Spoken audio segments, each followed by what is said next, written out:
Subscribe and share my channel Sudarsana. శ్రీమాత్రే నమః. శ్రీ గురుభ్యో నమః. శ్రీమద్దేవి భాగవతము 12వ స్కందము. మణిద్వీప వర్ణనము.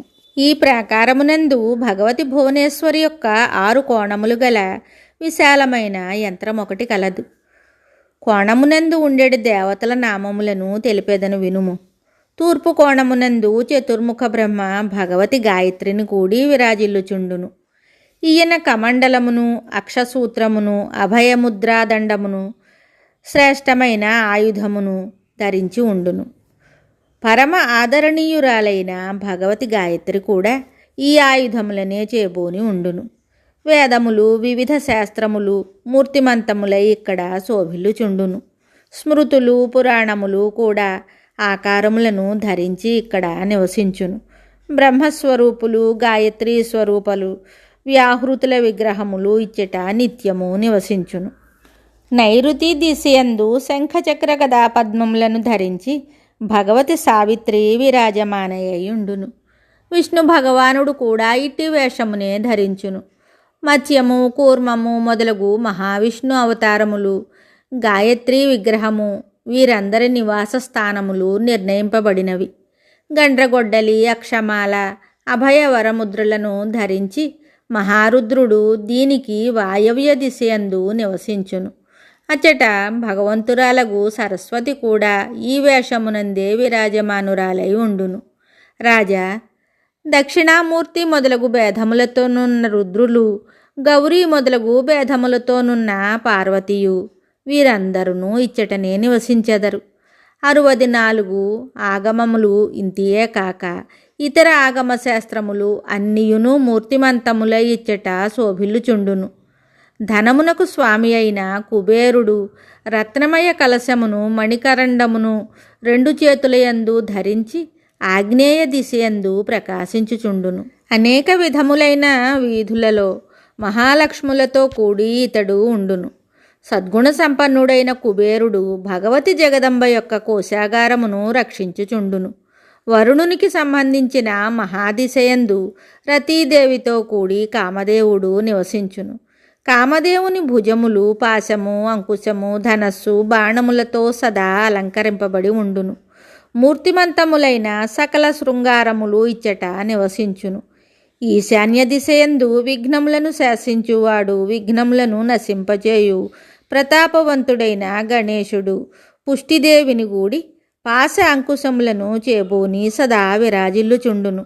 రాజేంద్ర, గణేశుని విభూదులన్నీయును సకల మహదైశ్వర్యములతో సంపన్నములై ఇచ్చట శోభిల్లుచుండును. ప్రతి బ్రహ్మాండమునందు ఉన్న బ్రహ్మ మొదలగు సముదాయములన్నీయును బ్రహ్మనామముతో ప్రసిద్ధములు. వీరందరూ భగవతి జగదీశ్వరిని నిరంతరము సేవించుచుందురు. ఈ మహామరకత ప్రాకారమునకు ముందు 100 యోజనములు గల విస్తృతమైన ప్రవాళ ప్రాకారము కలదు.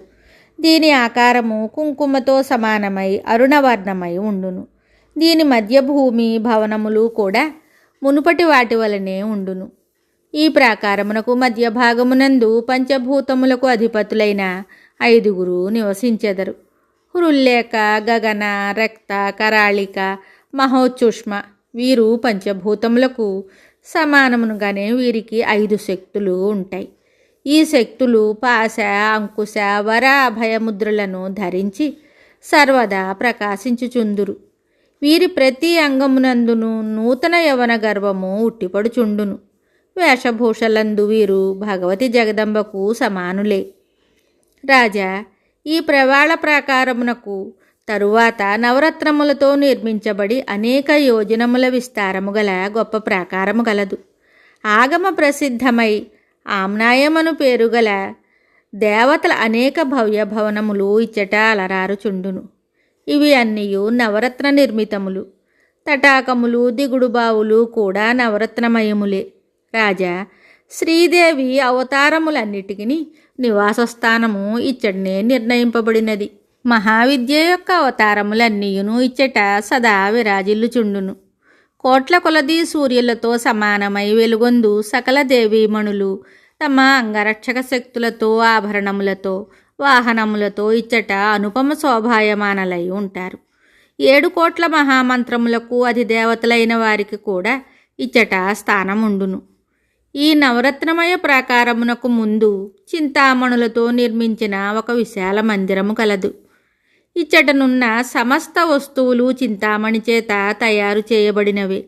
సూర్యుడు, చంద్రుడు, విద్యుత్తు వలె ప్రకాశించడి రాళ్లతో నిర్మించిన వేల కొలది స్తంభములు ఈ భవనమునందు అమర్చబడినవి.